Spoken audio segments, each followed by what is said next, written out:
Hello dear students, welcome back for the next lecture। और आज के इस लेक्चर में हम कुछ मल्टीपल चॉइस क्वेश्चन करने की कोशिश करेंगे जो नीट में पूछे जाते हैं। जिस बेसिस पे क्वेश्चंस आते हैं नीट में, कुछ वैसे क्वेश्चंस का हम यहाँ पे इंट्रो करेंगे और इसको शॉर्ट में एमसीक्यू भी कहते हैं। तो बिफोर स्टार्टिंग द लेक्चर मैं आपको कुछ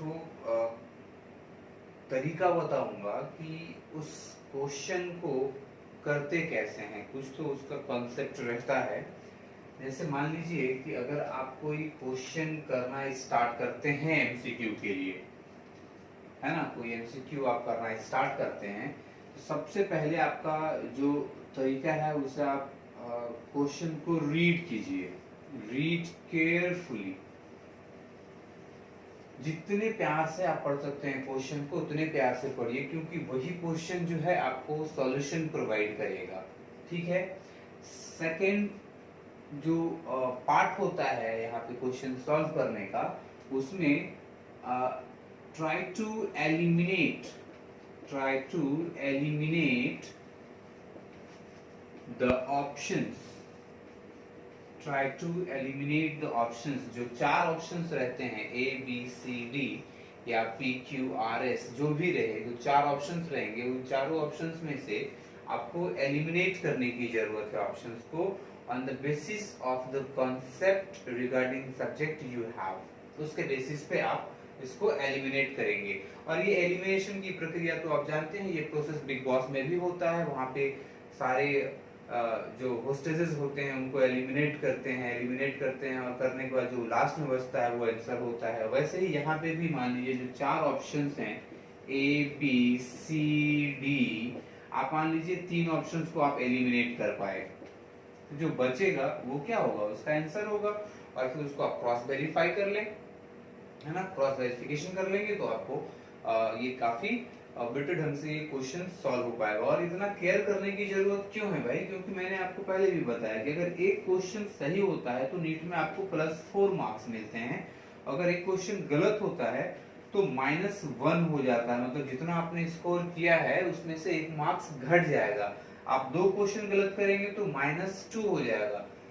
तो आप ऐसा नहीं समझना कि एक ही क्वेश्चन तो गलत होता है, एक गलत हुआ तो एक ही नंबर घटा ना, जी नहीं, आपका ये +4 जो आने वाला था वो भी चला गया, और जो आप पहले स्कोर कर चुके थे उसमें से भी एक घट गया। मतलब आपके 5 मार्क्स टोटल माइनस होते हैं, -5 मार्क्स हो जाता है। तो इसकी वजह से हमें कुछ ज्यादा केयरफुली सॉल्व करना पड़ता है एमसीक्यूज को। और मैं इस लेक्चर को स्टार्ट करने से पहले मैं आपको फिर से याद दिला दूं कि अगर आपने इस चैनल को सब्सक्राइब नहीं किया है तो आप इसे सब्सक्राइब करें, शेयर करें और बेल आइकन को प्रेस करना ना भूलें। और आपको वीडियो अच्छा लगता है तो आप इसे लाइक भी जरूर करें। Now coming to question number 1। Question number 1 की बात करते हैं। तो ये कहता है कि replication of nuclear DNA occurs in. जब न्यूक्लियर डीएनए होगा, मतलब जो न्यूक्लियस के अंदर डीएनए है, ये न्यूक्लियस है, ये सेल है, इसके अंदर डीएनए है, इसका रेप्लिकेशन होना है। तो ये जो डीएनए अंदर में है ये रेप्लिकेट किस फेज में करेगा। तो एक साइकिल बनाते हैं हम जो पढ़ चुके हैं, G1 S G2 and M। तो जीवन में हम जानते हैं कि आरएनए और प्रोटीन के फॉर्मेशंस होते हैं। G2 में भी लगभग सेम, जो कुछ बच गया होता है वो आरएनए और प्रोटीन के फॉर्मेशंस हो जाते हैं। प्लस उसके बाद जो सेल ऑर्गेनल्स होते हैं उनके डुप्लीकेशंस होते हैं G2 फेज में। और M फेज में तो ये डिविजनल फेज ही है जहाँ पे कैरियोकाइनेसिस और साइटोकाइनेसिस होती है। तो ये जो S फेज है, ये S फेज में क्या होता है, डीएनए से डीएनए के फॉर्मेशन होते हैं, मतलब रेप्लिकेशन हो रहा है। तो अब इस क्वेश्चन को पढ़ते हैं। ये हमारा कॉन्सेप्ट है, पूछा जा रहा है रेप्लिकेशन ऑफ न्यूक्लियर डीएनए। तो रेप्लिकेशन यहाँ से अपने को हिंट में मिला कि भाई हम जानते हैं कि जो रेप्लिकेशन है वो कहाँ हो रहा है, रेप्लिकेशन हो रहा है S फेज में, और डीएनए से डीएनए का फॉर्मेशन हो रहे हैं यहाँ पे। तो ऑप्शन देखते हैं। पहला ऑप्शन है G1 फेज, तो ये बिल्कुल नहीं होगा। Second option is G2 phase, तो यहाँ पे तो कोई सिंथेसिस नहीं होता डीएनए का। The third one is S phase. तो इसका जो करेक्ट आंसर होगा वो थर्ड होगा, एस फेज होगा, क्योंकि यहीं पे डीएनए का रेप्लिकेशन हो रहा है। Now question number 2। Question number 2 क्या कहता है कि माइटोसिस अकर्स इन, ये माइटोसिस कहां हो रहा है? पहला ऑप्शन है haploid cell, first is haploid individual दिया है, individual. Second option is diploid individual, third option is both A and B, और लास्ट ऑप्शन है in bacteria only, in bacteria only. तो देखते हैं माइटोसिस जनरली जो कॉन्सेप्ट है अपने पास, वो कॉन्सेप्ट क्या है कि वो जो माइटोसिस है वो जनरली मल्टीप्लिकेशन में काम करता है, रिप्रोडक्शन में भी काम करता है। जो जर्मिनल सेल्स हैं लाइक स्पर्म, ओवम, वहां पे मियोटिक वो जो मल्टीप्लाई करते हैं तो वो माइटोटिकली डिवाइड करेंगे। उसके बाद फिर जो डिप्लॉइड सेल्स हैं, सोमैटिक सेल्स, वो भी माइटोटिकली रेप्लिकेट करेंगे, मतलब वो अपने नंबर इंक्रीज करेंगे। तो ये हैप्लॉइड इंडिविजुअल के केस में भी होगा, डिप्लॉइड इंडिविजुअल के केस में भी होगा, और बैक्टीरियाज में अमाइटोटिक डिवीजन होता है। तो यहाँ पे जो आंसर बेस्ट होगा वो हमारा ये होगा, this one is the best answer, ये बेस्ट होगा। So C will be the correct answer of that second question, both A and B, क्योंकि हमें हमेशा बेस्ट सेलेक्ट करना है। ये भी सही है, ये भी सही है, लेकिन सी में क्या दिया है कि भाई ये दोनों सही है, तो दोनों सही है तो ये ऑप्शन हम सेलेक्ट करेंगे। ओके, अब नेक्स्ट क्वेश्चन की तरफ हम बढ़ते हैं। नेक्स्ट क्वेश्चन क्या कहता है, spindle apparatus is formed during which stage of mitosis. जब स्पिंडल एपरेटस की बात होगी तो हम जानते हैं कि जब तक प्रोफेज होता है, प्रोफेज में लास्ट प्रोफेज तक वो अपोजिट पोल्स की तरफ मूव कर जाते हैं और एस्टर के फॉर्मेशंस हो जाते हैं, है ना। तो जो स्पिंडल फाइबर होता है, जो एपरेटस के जो फॉर्मेशंस होते हैं, they generally occurs in case of metaphase. तो यहाँ पे ऑप्शन देखते हैं, पहला option prophase, second metaphase, third anaphase, fourth telophase. Anaphase में क्या होता है, अपोजिट पोल्स की तरफ क्रोमोसोम माइग्रेट करने लगते हैं, मतलब जो स्पिंडल फाइबर है वो डीजेनरेट करने लगता है, वो ब्रेक होने लगता है। और टेलोफेज में तो कंप्लीट कैरियोकाइनेसिस हो जाती है। सो द सेकंड जो बेस्ट आंसर होगा यहाँ पे वो होगा metaphase. Now question number 4। Question number 4 क्या कहता है, which is not the character of mitosis, जो माइटोसिस का कैरेक्टर नहीं है। पहला ऑप्शन है leptotene, second one is zygotene, third is pachytene, and fourth is all of the above. तो in that case leptotene, zygotyne, pachytene, ये क्या है भाई, ये प्रोफेज 1 ऑफ मियोसिस 1 के सब स्टेजेस हैं, प्रोफेज 1 के सब स्टेजेस हैं ऑफ मियोसिस 1। तो ये तो माइटोसिस या माइटोटिक डिवीजन से कोई संबंध नहीं रखता है, तो तीनों भी होंगे। So the D answer is correct, all of the above, सारे भी इसके ऊपर के जो भी हैं वो कैरेक्टरिस्टिक माइटोटिक डिवीजन के नहीं हैं। Question number 5। Mitosis is a process by which eukaryotic cells, मतलब यूकैरियोटिक सेल्स माइटोटिक के थ्रू क्या करते हैं, उस प्रोसेस से क्या उनको फेवर होता है। पहला ऑप्शन है expose the genes for protein synthesis, यहाँ पे जीन्स का एक्सपोजर नहीं होता है किसी भी प्रोटीनल फॉर्मेशन के लिए। Become specialised in structure and function, specialisation भी माइटोटिक डिवीजन प्रोवाइड नहीं करता है, वो सिर्फ मल्टीप्लिकेशन में रोल देता है। Third, they multiply except, so the third answer is right, multiply. Question number 6। The second division in meiosis is called as, meiosis में हम दो जानते हैं, ये जो meiotic division है या meiosis लिखते हैं इसे, meiosis में ये दो होता है, meiosis 1 और meiosis 2। और ये जो मियोसिस 1 है ये लाइक रिडक्शनल डिवीजन करता है, ये लाइक रिडक्शनल डिवीजन करता है, और मियोसिस 2 जो है ये इक्वेशनल डिवीजन करता है, और very like to the mitosis. तो अब ऑप्शंस को देखते हैं। First option given here is equational division. Exactly right. Meiosis 2 is equational division. It is very like to mitotic division भी हम कह सकते हैं। Second option दिया है reductional division, तो ये तो eliminate हो जाएगा। Third option दिया है multiply division. Never occur, none of the above तो कभी हो ही नहीं सकता है जब पहला आंसर सही है तो A is correct. Equational division. Equational division. Now question number 7. Question number 7 क्या कहता है? How many mitotic divisions occur in a cell? किसी एक सेल में कितना mitotic division होगा of root tip? Root tip cell की बात हो रही है to form 256 सेल। तो यहाँ पे नंबर ऑफ सेल कितना है भाई? तो 256 है, और नंबर ऑफ माइटोटिक डिवीजन पूछा जा रहा है कितना है। तो हम जानते हैं कि जब माइटोटिक डिवीजन होता है तो एक सेल 2 बनाता है, 2 और डबल होगा, मतलब वो डबल होता है। तो माइटोसिस में एक सेल 2 बनाएगा, 2 further forms 4, from 4 it becomes 8, from 8 16 and so on। ये बढ़ता जाएगा, ऐसे ही बढ़ता जाएगा। Now finally we can count the number of divisions. 1 2 3 4 5 6 7 8। So the total number of division which is required for the formation of 256 cells in case of root tip is what? 8। अब options में हम ढूंढेंगे क्या 8 है? Yes 8 है, तो यहाँ पे जो बी ऑप्शन होगा, B 8 is the correct answer। तो क्वेश्चन नंबर 7 का आंसर क्या हो जाएगा? बी हो जाएगा 8।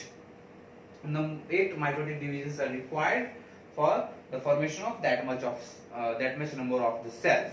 तो ये रूट टिप दिया है, तो ये जरूरत नहीं है रूट टिप कोई भी सेल दे दे, कोई भी सेल दे दे, कॉन्सेप्ट अपना यही रहेगा, सेल कुछ भी दे दे उससे फर्क नहीं पड़ता। ओके, माइटोटिक के ऊपर अपने को फोकस करना है। नेक्स्ट क्वेश्चन नंबर 8 देखते हैं। The best stage to count the number of chromosome during mitosis is, or structure of chromosomes can be best seen in. कह रहा है कि जो बेस्ट स्टेज है माइटोसिस का, मतलब प्रोफेज है, मेटाफेज है, एनाफेज है, टेलोफेज है, तो ये चारों फेजेस में सबसे बेस्ट काउंटिंग किस में हो सकती है? अब एक एग्जांपल लेते हैं। मान लीजिए कि 5 अलग अलग ग्रुप है और सब में 5-5 लोग हैं, और वो सब एक कुछ अलग अलग लोकेशंस पे लोकेटेड है। एक ग्रुप के 5 लोग भी अलग अलग लोकेशंस पे हैं, मतलब बिखरे हुए हैं। और दूसरी कैटेगरी क्या है कि पांचों ग्रुप के सारे मेंबर्स एक जगह जमा है, तो काउंटिंग कहाँ बेटर होगा? जहां सारे मेंबर्स एक जगह होंगे वहां काउंटिंग इजी होगी। ओके, जैसे इलेक्शन भी होते हैं तो जो वोटिंग होती है अलग अलग सेंटर्स पे होते हैं, तो अलग अलग सेंटर पे काउंटिंग नहीं होती, सबको एक जगह जमा कर लिया जाता है और वहां पे काउंटिंग होती है। तो जहां सब जमा होंगे वहां पे काउंटिंग बेटर होगा। तो वो स्टेज क्या है जहां पे सारे सब क्रोमोसोम्स जमा हो जाते हैं? वो मेटाफेज है, क्योंकि मेटाफेज स्टेज में मेटाफेज प्लेट पे सारे भी क्रोमोसोम्स अलाइंड हो जाते हैं, और जब ये यहाँ पे अलाइंड हो जाएंगे तो इन दैट केस हम काउंटिंग कर सकते हैं। और इसके लिए हम कुछ कॉन्सेप्ट भी यूज करते हैं, कॉल्कीशीन। ये एक ऐसा केमिकल है जो मेटाफेज अरेस्ट के लिए जाना जाता है। मतलब ये मेटाफेज पे आने के बाद ये डिविजन्स एनाफेज को जाना चाहिए था, लेकिन ये इसे बीच में रोक देगा ताकि इजीली काउंटिंग हो सके। सारे भी क्रोमोसोम्स एक जगह जमा हो जाएंगे, हम उनके स्ट्रक्चर, हम उनके नंबर, हर एक लेवल पे उसकी स्टडी कर सकते हैं। Now coming to the options, first option is prophase, second option is metaphase, third option is anaphase, fourth option is telophase. तो टेलोफेज तो डिवीजन कंप्लीट हो गया, यहाँ पे सारे डिविजन्स खत्म हो जाते हैं, कैरियोकाइनेसिस कंप्लीट हो जाता है, तो ये एलिमिनेट हो गया। एनाफेज भी एलिमिनेट हो जाएगा क्योंकि एनाफेज में क्रोमोसोम अपोजिट पोल्स की तरफ चले जाते हैं, मतलब लोकेशन दो हो जाते हैं तो काउंटिंग डिफिकल्ट होगी। प्रोफेज में विजिबल प्रॉपर होता भी नहीं है, थिक और उनके क्रोमेटिड्स प्रेजेंट होते हैं लेकिन काउंटिंग प्रॉपर नहीं हो पाती है वहां पे। तो प्रोफेज भी नहीं, तो बचता क्या, मेटाफेज, और इस कॉन्सेप्ट को यूज करके हम इसे मेटाफेज करेक्ट आंसर दे सकते हैं, second one. Now question number 9 क्या कहता है, cytokinesis in plant takes place by the formation of, it is very easy. Cytokinesis में क्या होता है, साइटोप्लाज्म का डिवीजन, और वो हम दो प्रोसेस हमने पढ़ा था, दो मैकेनिज्म हमने देखा था, cell plate formation and cell furrowing for the वो it generally applies in case of animals generally do cell furrowing for the sake of cytokinesis, और in case of plants cell plate formation होता है cytoplasm को divide करने के लिए। So the correct answer here is, पढ़ते हैं, cytokinesis in plants takes place by the formation of, first option is phragmoplast, second option equatorial cell plate, third idioblast, fourth cell body. So the correct answer is B, direct एकदम, equatorial cell plate। अब equatorial एक शब्द use किया गया है, तो भाई equator में सेंटर में ही होता है ना, वो डिपोजिशन होता है, वेसिकल्स यूनाइट करते हैं और वो फर्दर वो स्ट्रक्चर फॉर्म करके अपोजिट पोल्स की तरफ बढ़ जाते हैं, तो cell plate formation. Question number 10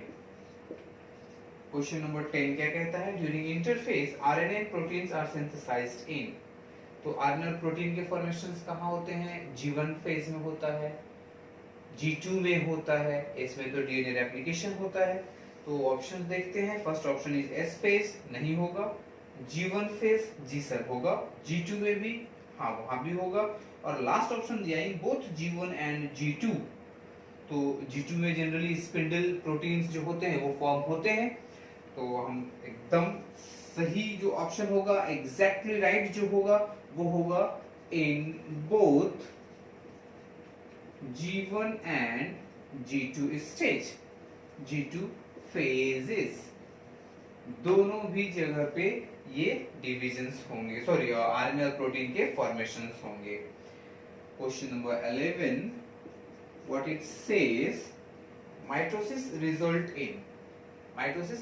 in first option reduction in chromosome number, तो meiosis में होता है, माइटोसिस में नहीं होता है, तो ये ऑप्शन एलिमिनेट हो जाएगा।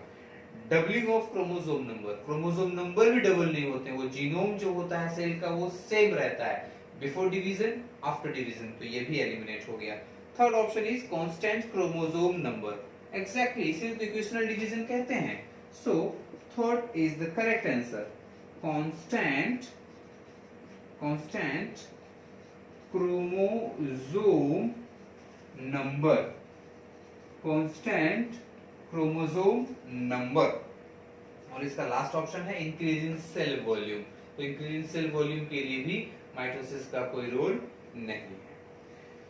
क्वेश्चन नंबर 12 क्या कहता है, in which phase of mitosis the chromosomes are arranged around the equator of the spindle, किस स्टेज, माइटोसिस के किस स्टेज में जो क्रोमोसोम्स होते हैं इक्वेटर के अराउंड जमा हो जाते हैं। तो भाई जब ये एक जगह जमा होने वाली जब बात आती है इक्वेटोरियल प्लेट पे, तो डायरेक्ट मेटाफेज अपने दिमाग में क्लिक करने को होना, तो पहला ऑप्शन दिया है प्रोफेज में तो नहीं होगा, दूसरा मेटाफेज नहीं होगा, तीसरा मेटाफेज में तो होगा, मेटाफेज पे क्रोमोसोम्स एक जगह जमा हो जाते हैं इक्वेटोरियल प्लेट पे, लेकिन एनाफेज में तो बिल्कुल नहीं होगा, क्योंकि एनाफेज में क्रोमोसोम एक दूसरे से अलग जा रहे हैं, एक दूसरे से अपोजिट डायरेक्शन में, अपोजिट पोल्स की तरफ मूव कर रहे हैं। और telophase is the last of karyokinesis, जहां पे कैरियोकाइनेसिस कंप्लीट हो जाता है। तो अपना करेक्ट आंसर क्या होगा, second option is metaphase। Question number 13 क्या कहता है, chromosome number is halved in meiosis during. मैंने आपको मियोसिस पढ़ाया नहीं है अभी तक, लेक्चर्स मियोसिस पे नहीं हुए हैं, लेकिन फिर भी आप सॉल्व कर सकते हैं। कई बार ऐसा भी होता है कि आपके पास वो थ्योरी नहीं है लेकिन आपके पास वो क्वेश्चन आ गया है जिससे आपको सॉल्व करना है। तो पहला ऑप्शन दिया है, इसमें मैं ऑप्शंस लिखता हूं पहले। First option is metaphase 1, second option is anaphase 1, third option is metaphase 2, metaphase 2, and the last option is telophase 1, telophase 1। अब हम ये जान रहे हैं कि ये जो तीनों भी स्टेज हैं दे बिलोंग्स टू meiosis 1, और meiosis 1 is a kind of reductional division। Metaphase 2 तो सीधे माइटोटिक डिवीजन 2 में आ जाएगा जो कि इक्वेशनल डिवीजन है, तो ये एलिमिनेट हो गया क्योंकि यहाँ पे मियोसिस में जो क्रोमोसोम नंबर है वो हाफ नहीं होगा। तो मेटाफेज में हाफ होता है क्या भाई? मेटाफेज में तो हाफ नहीं होता है। क्यों? क्योंकि यहाँ पे तो इक्वेटोरियल प्लेट पे सारे क्रोमोसोम्स जमा हो जाएंगे, तो ये भी आपका एलिमिनेट हो गया। बचता है दो option, telophase is the last phase, ये भी तो बचता क्या है? एनाफेज, क्योंकि एनाफेज में ही क्रोमोसोम्स एक दूसरे से अलग होते हैं, अपोजिट पोल्स की तरफ माइग्रेट करते हैं, और मियोसिस की बात हो रही है तो मियोसिस में वो हाफ हो जाएगा। ठीक है, तो anaphase would be the correct answer. Now coming to question number 14। Question number 14 क्या कहता है? Chromosome start separating at which stage of mitosis? Option है पहला early metaphase, late metaphase, early anaphase. मतलब स्टार्ट हो रहा है, तो एनाफेज को अगर हम दो पार्ट में डिवाइड कर देते हैं, एक अर्ली एनाफेज और दूसरा लेट एनाफेज, तो एनाफेज में क्रोमोसोम्स का सेपरेशन तो हो रहे हैं, लेकिन जब लेट की बात आ रही है तो मतलब ये एनाफेज फिनिश हो चुका है, तो स्टार्ट कहाँ होगा? अर्ली नहीं होगा। तो पहला जो ऑप्शन है early metaphase and second option late metaphase does not applies here, so the third option early anaphase, early anaphase is going to be the correct answer here। Question number 15 क्या कहता है भाई? Normal cellular activities such as protein synthesis occurs primarily during, मतलब जो normal cellular activities होती है जैसे कि प्रोटीन सिंथेसिस, वो प्राइमरली कहाँ होता है? पहला ऑप्शन है इंटरफेज, दूसरा एनाफेज, तीसरा मेटाफेज, चौथा प्रोफेज। तो इंटरफेज के बारे में हम जानते हैं कि वो प्रिपरेटरी स्टेज है। माइटोसिस जो डिवीजन होने वाला है उसको लेकर के जो भी प्रिपरेशंस होते हैं वो इंटरफेज में होते हैं। सो ए is the correct answer, interphase। Question number 16 at G1 stage, G1 stage के बारे में बात होगी अब। which phenomenon takes place, कौन सा?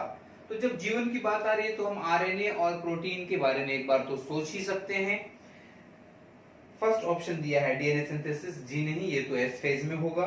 सेकंड आरएनए सिंथेसिस, जी हाँ ये तो होगा। रिवर्स ट्रांसक्रिप्शन, रिवर्स ट्रांसक्रिप्शन बोले तो ट्रांसक्रिप्शन का मतलब क्या होता है कि भाई आरएनए फॉर्म हो चुका है डीएनए से, तो ये हो गया ट्रांसक्रिप्शन। इसका just opposite is reverse transcription, मतलब आरएनए से डीएनए फॉर्मेशन, ऐसा कोई स्टेप तो होता नहीं है। और जो लास्ट दिया है ऑल ऑफ द अबव, ये भी गलत हो गया, so the correct answer is B, RNA synthesis. अब कुछ बच्चे यहाँ पे ये भी सोचते हैं कि प्रोटीन का भी तो फॉर्मेशन होता है, लेकिन प्रोटीन तो नहीं दिया है, तो जी नहीं सर, यहाँ पे तो नहीं दिया है, तो फिर क्या ये ऑप्शन सही नहीं होगा? एग्जैक्टली होगा। क्यों होगा?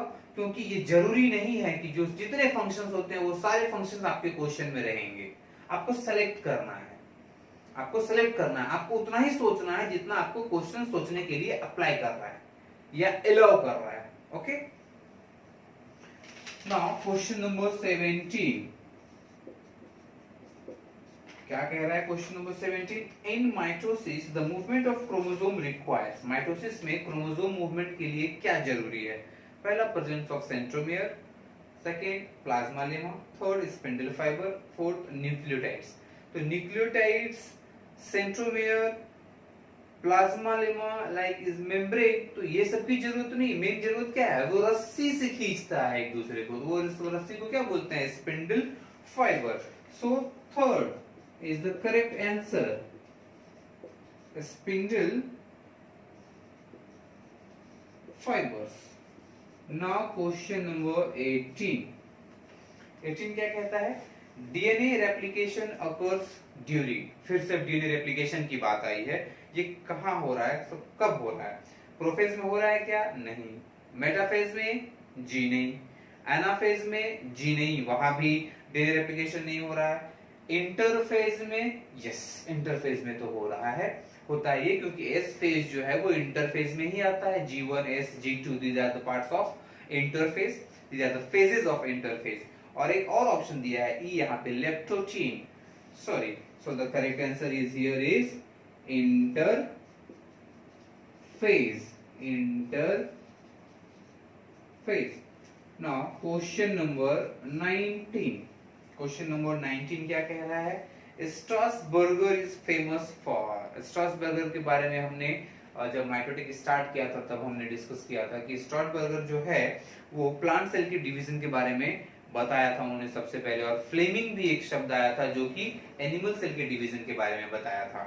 तो पहला ऑप्शन दिया है डिस्कवरी ऑफ सेल डिवीजन, सही है। और एक और जानकारी मैं दे दूं, ये जो स्ट्रासबर्गर हैं उन्होंने न्यूक्लियोप्लाज्म और साइटोप्लाज्म के बारे में भी बताया था। Nucleoplasm as well as cytoplasm term भी प्रपोज किया था उन्होंने। तो first option is discovery of cell division, सही है। Second option proposing the term nucleoplasm, ये भी सही है। Third option proposing the term cytoplasm, ये भी सही है। तो अब जब तीन सही है तो चौथा ऑप्शन क्या हो सकता है? नन ऑफ द अबव कभी होगा नहीं, always all of the above होगा। So the fourth option given here is all of these, सारे भी। अगर दो ऑप्शन एकदम एग्जैक्टली राइट होते हैं तो उसमें एक option all of the above होता ही है। तो ये एक शॉर्टकट है, अगर दो ऑप्शन सही मिल गए हैं तो ऑल ऑफ द अबव अपने को मिलना ही है, 80% चांस है वो ऑप्शंस मिलेंगे। Now coming to the question number 20, question number 20 क्या कहता है? In mitosis nucleolus and nuclear membrane disappears at, मतलब न्यूक्लियस और न्यूक्लियर मेम्ब्रेन डिसअपियर कब हो जाता है? तो हमने अपने लेक्चर में देखा था कि प्रोफेज में न्यूक्लियस और न्यूक्लियर मेम्ब्रेन डिसअपियर हो जाता है। इंटरफेज में कुछ नहीं होता, मेटाफेज, एनाफेज, बाकी जो फेजेस हैं वो तो अलग है, प्रोफेज में ही डिसअपियर होता है। तो ऑप्शन देखते हैं। पहला option interphase, second prophase, C is metaphase and D is telophase. So the correct answer here is direct B, prophase. Next question देखते हैं। In mitosis the duplication of chromosome occurs during, duplication of chromosome कब होता है mitosis में, मतलब replication कब होता है, इंडिकेट यही कर रहा है। This is question number 21, question number 21 क्या कह रहा है?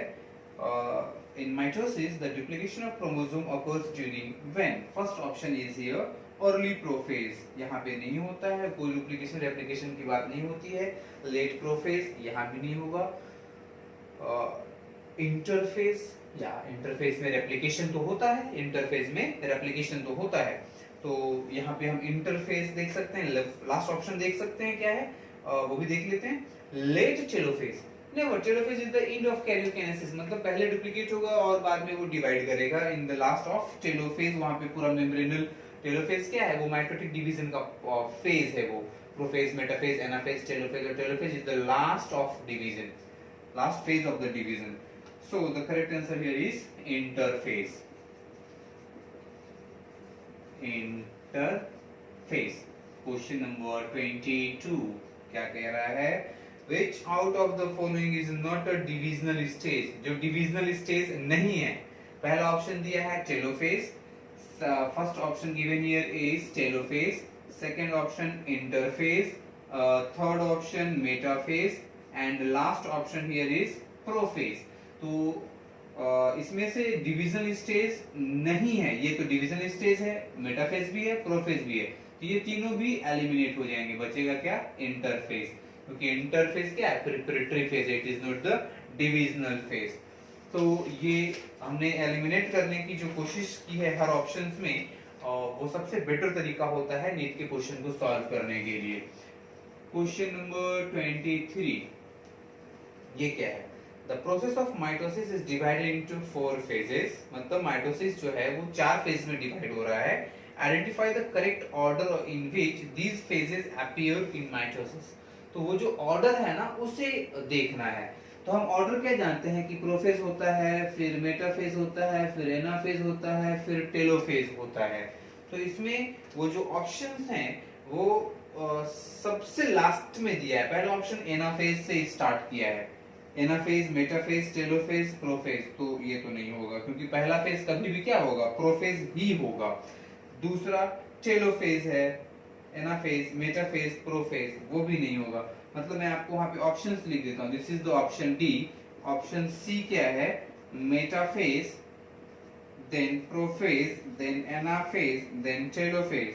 Option B telophase, anaphase, metaphase and prophase, and option A is anaphase, metaphase, telophase and prophase।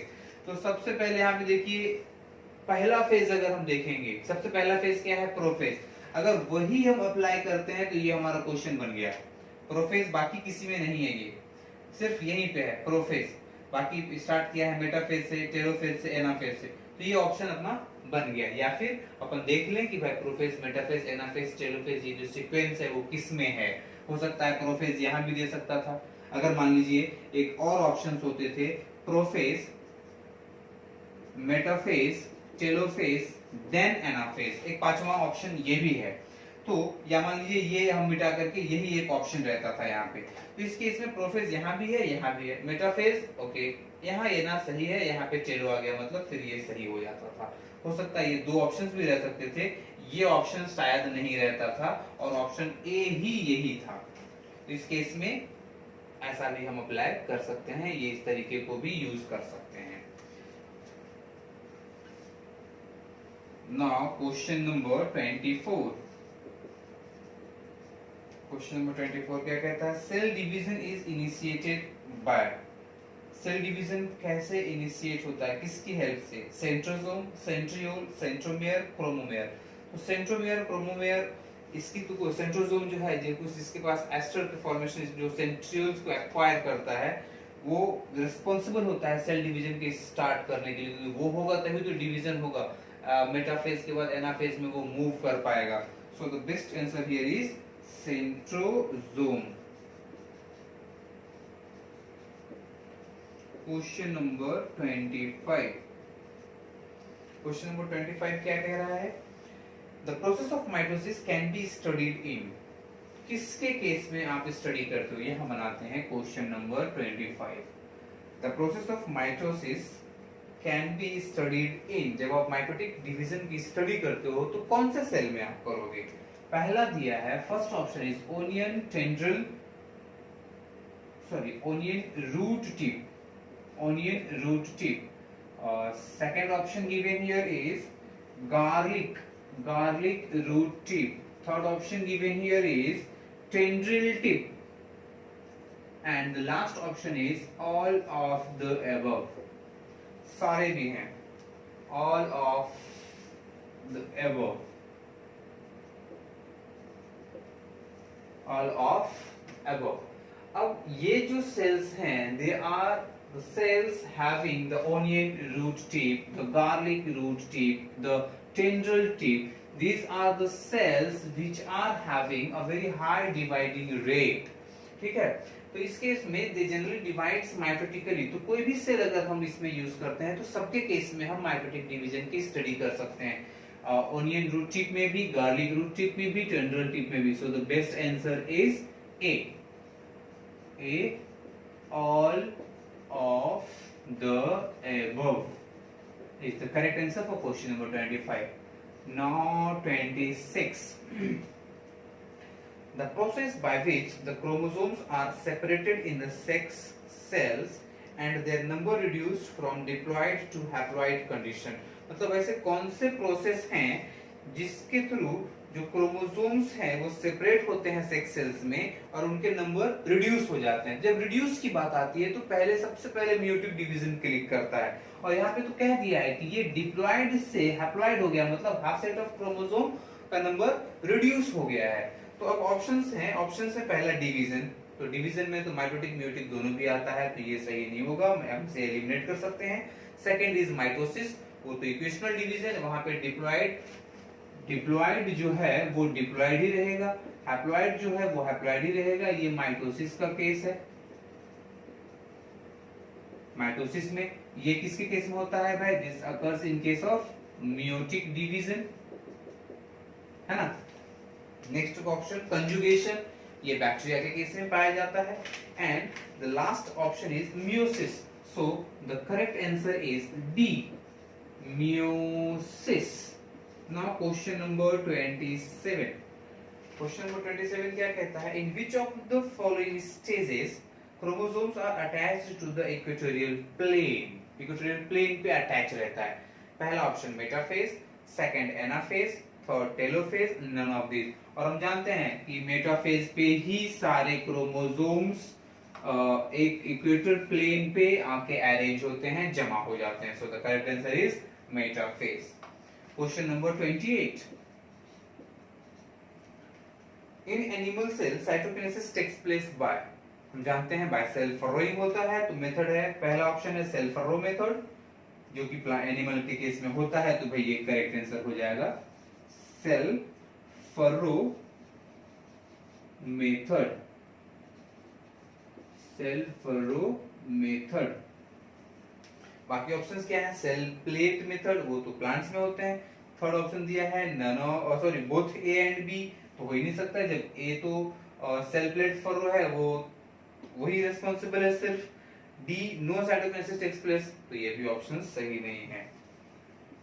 Now question number 29, sorry this is what question number 29, the cell furrow method.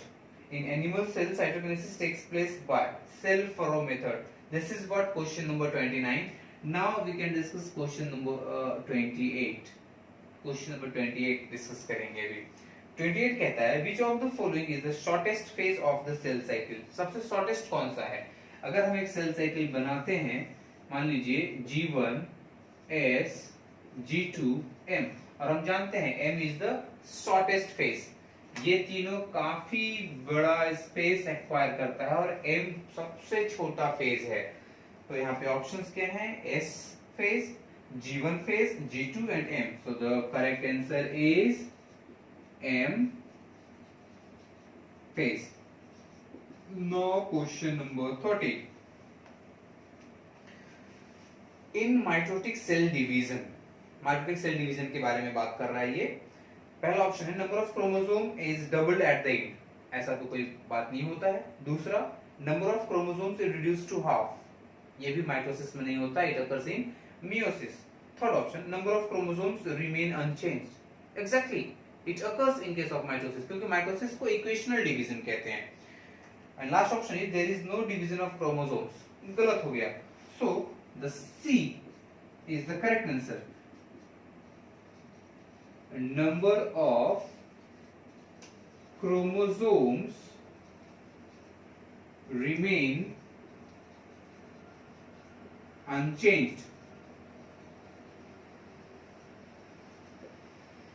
ठीक है, number of chromosomes remain unchanged in case of mitotic cell division। अगला question देखते हैं, question number 31।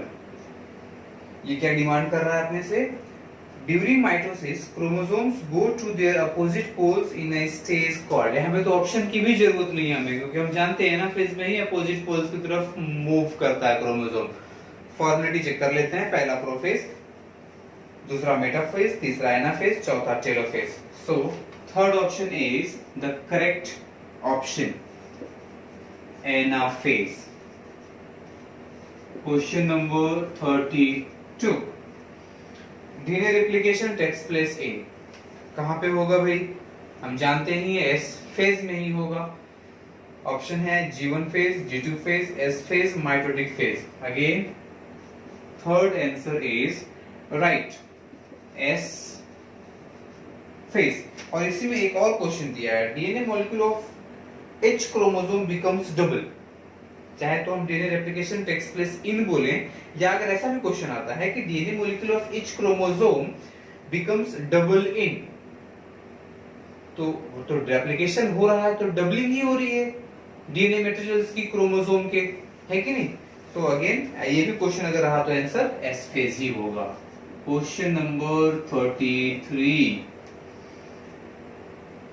ये कह रहा है what happens in mitosis. Mitosis में क्या हो रहा है? पहला कह रहा है, हम जानते हैं एक चीज कि mitosis is equal to karyokinesis plus cytokinesis, है ना? इनका पहला ऑप्शन है many division of nucleus, many division of nucleus. दूसरा ऑप्शन है cleavage of cytoplasm, cleavage of cytoplasm. तीसरा ऑप्शन कह रहा है nuclear and cytoplasmic division, nuclear and cytoplasmic division. तो ये तो होता है कैरियोकाइनेसिस मतलब division of nucleus, cytokinesis division of cytoplasm. So correct answer तो यहीं पे हो गया। लास्ट देख देते हैं, फॉर्मेशन ऑफ पेरेंटल न्यूक्लियस। ऐसी तो कोई बात होती ही नहीं है, फॉर्मेशन ऑफ पेरेंटल न्यूक्लियस, ऐसी कोई बात माइटोसिस में नहीं होती है। So the correct answer is C. Question number 34, the decision of division occurs in a cell at, जब सेल डिवीजन का डिसीजन लेना है तो कब होगा? मैंने आपको बताया था कि अगर एक बार जीवन से सेल आगे बढ़ जाता है तो वो डिवाइड हो जाता है, तो वहीं पे चेक होता है जीवन में ही कि इसको डिवीजन के लिए भेजना है या नहीं भेजना है। So for that sake the first option is S phase, वहां तो सिंथेसिस होगा। G2 फेज वो तो सीधे M के करीब है, and the third one is G1 phase. तो this is the correct answer here, G1 phase. Question number 35, cellular structure always disappears during mitosis, cellular structure always disappears during mitosis is, पहला cell wall, दूसरा cell membrane, तीसरा nucleus, चौथा all of the above. तो cell wall और cell membrane कभी disappear नहीं होता है, न्यूक्लियस हर बार डिसअपियर होगा। So the correct answer is nucleus. और जब सेल वॉल और सेल मेम्ब्रेन डिसअपियर नहीं होता है, जो कि ए और बी ऑप्शन है, तो ऑल ऑफ द अबव भी कभी अप्लाई नहीं कर पाएंगे। Now coming to the question number 36, 36 कहता है which of the following cell division is found in prokaryotic cell। तो प्रोकैरियोटिक सेल के केस में हम जानते हैं कि भाई वहां ओमाइटोसिस होता है। फिर भी ऑप्शन देख लेते हैं, पहला माइटोटिक डिवीजन, दूसरा मियोसिस, तीसरा ओमाइटोसिस, चौथा all of the above. So the correct answer here is the direct answer is amitosis. Question number 37, phragmoplast, phragmoplast is precursor of, phragmoplast हमने कहां पढ़ा था? फ्रैग्मोप्लास्ट हमने पढ़ा था जहां पे साइटोकिनेसिस हो रही थी, सेल प्लेट के फॉर्मेशंस हो रहे थे, जो गोल्गी बॉडीज के वेसिकल्स, जो गोल्गी बॉडीज वेसिकल्स सेक्रेट कर रहा था, वो जाके यूनाइट हो रहे थे और फ्रैग्मोप्लास्ट फॉर्म कर रहे थे, और वो फ्रैग्मोप्लास्ट बाद में सेल प्लेट के फॉर्मेशंस कर रहा था। तो क्वेश्चन है प्लाज्मोप्लास्ट इज द प्रिकर्सर ऑफ, पहला ऑप्शन सेल प्लेट, दूसरा क्लोरोप्लास्ट, तीसरा क्रोमोप्लास्ट, चौथा colourless plastid.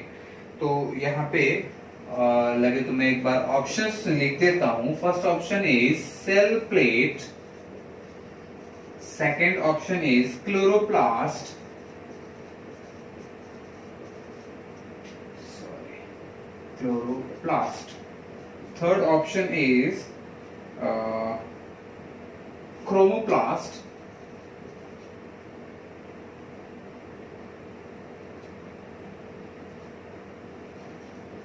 Chromoplast, and the last one is colorless plastid.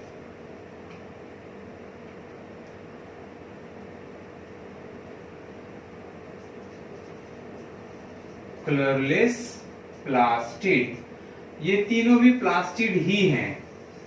इस कलरलेस प्लास्टिड को ल्यूकोप्लास्ट भी कहते हैं।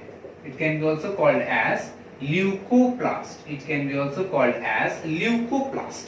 तो chloroplast, chromoplast and colorless plastic is leucoplast. These are the plastids. So the correct answer is sulfate.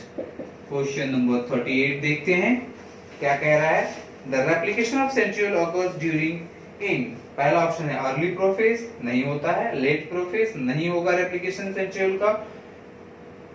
और late telophase, interphase is the correct answer for this question.